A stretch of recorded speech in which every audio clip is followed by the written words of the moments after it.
we didn't have a lot of public opinion about this. It's just the state deciding that we're going to get serious about this. But you only see this shift towards public supporting using it in the early 2000s. What happened? The former law minister, who's currently the US ambassador to the US. Aziz said in around 2000 that we are studying what this means to abolish it, something along those lines. You can Right. fact check me on it. Then people started paying attention. No, we need to keep it. No, we need it. Do you remember what was the impetus for that? Because he doesn't strike me as the most progressive kind of conscious individual. Actually, no one really knows why. I mean, given that in the 2000s I was still in secondary school. It's one of those baffling things where like Yeah, someone baffling. says something so out of Yeah. character, you go like, wait, what?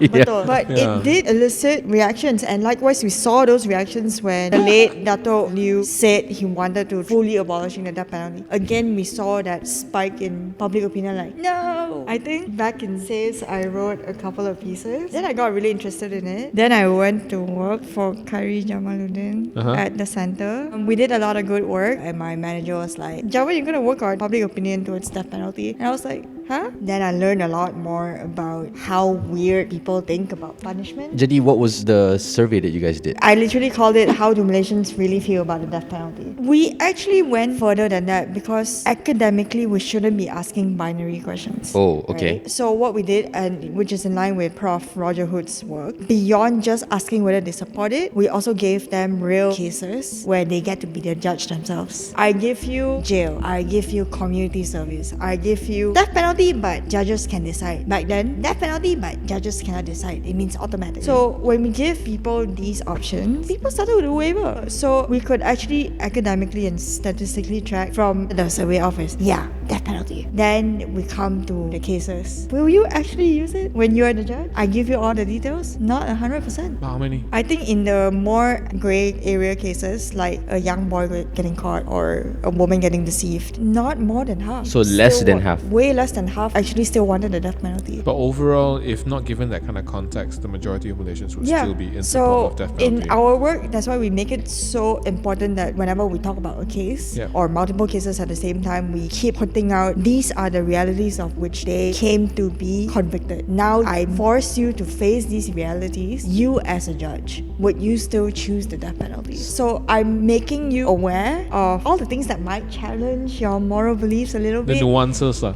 The nuances. For example, we actually asked if this touches into murder a little bit. A domestic violence victim stabbing her shitty husband to death. Death penalty? Yes? No? No. Because some people will say no. So where does our support really lie? Is this really true support for the death penalty? We know something needs to have consequences. This is just the automatic consequence. There's Yes. a knee-jerk reaction to Malaysians saying we have the death penalty for drug trafficking. So we are trying to keep drugs out. It makes sense, you know. In your immediate head, you go like, oh yeah, you know, I don't want drugs to come to my country. Let me just kill anybody who traffics them to show a lesson so that everyone learns, right? Which is also kind of ironic from our point of view because since when do Malaysians trust our judiciary so much? Right? We don't trust politicians. We don't trust judiciary. Tapi we trust them enough to decide who to kill. Terima kasih kerana menonton Siapa Makan Cili. Dan kalau korang ada siapa yang korang nak kita jemput ke show kita, sila tinggalkan di ruang komen di bawah. Dan jangan lupa subscribe. Jangan lupa. Jangan lupa.